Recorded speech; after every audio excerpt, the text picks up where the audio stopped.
we would save the MVP moment for the end of the show, but it appears most people are agreeing that this episode belongs to Brienne of Tarth. My sister! Yeah, totally. Not only do we see her get knighted, which was awesome, but we see that she also finally accepts the fact that she has the respect of her male comrades. To top that all off with how she also saves Jaime's life and how her work with Podrick has turned him into a decent fighter so he won't get killed right away. and one that we can see how most fans would give her the MVP.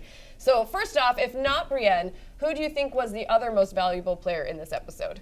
I would still pick Brienne, but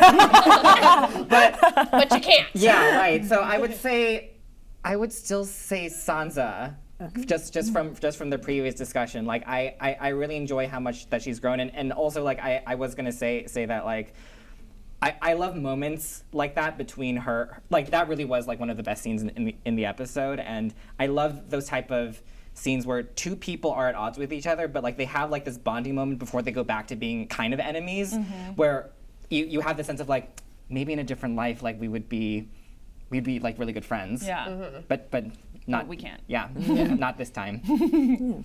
For me, for selfish reasons, I'm going to say that it's Bran. And the reason that I say Bran is because this is the first time his kind of departure from reality and his new persona starts to make sense and play well. Yeah. And also, he had like... Ooh, that one-liner. He had, that zinger was great at Jaime, but also he had like a full 2 minutes of answering the questions that the whole series revolves around. So like this entire series, the books, the show, whatever, revolve around what does the Night King want and what is his tie to Bran. And Bran has that moment where he's like, this is straight up what the Night King wants, and this is straight up what my tie to him is. And you're like, I was waiting. I was waiting for him to do that. Like, okay, And it doesn't seem weird either. I'm memory. I'm your internet history thing. And he's the giver of and the Westeros. internet. Yeah, and then Sam walks in and is like, let me mansplain what Bran just said and tell you everything. You know, like why does Sam need to explain that? We're all like, no, we get it. I'm gonna go.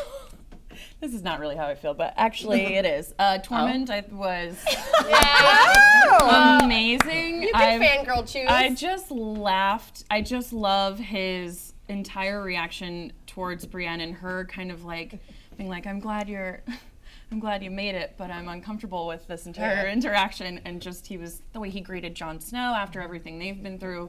But man, best one-liners of the ep. Yeah, I loved the one where he's like, but at least we can die together. I know, and he's like a goober, and I'm like, ah! He loves her. He's such a goob. He wants to smooch her. He does wants to smooch. So what did you think of Tormund's move with the giant's milk story? Some Oedipal shit. You know what? It lasted.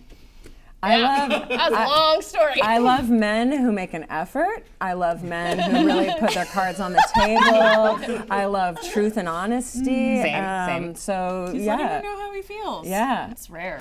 Brienne does get the award for best side eye though. Like Cersei's up there, but Brienne's side eye is like no chill. She's like, Well, from what we know of the wildlings, what they find sexy is strength and capability. So for him to say, like, I was suckled at the breast of a giant, like that's some for real bragging rights in wildling culture. Just Brienne doesn't happen to have grown up in said culture, so it's a little bizarre.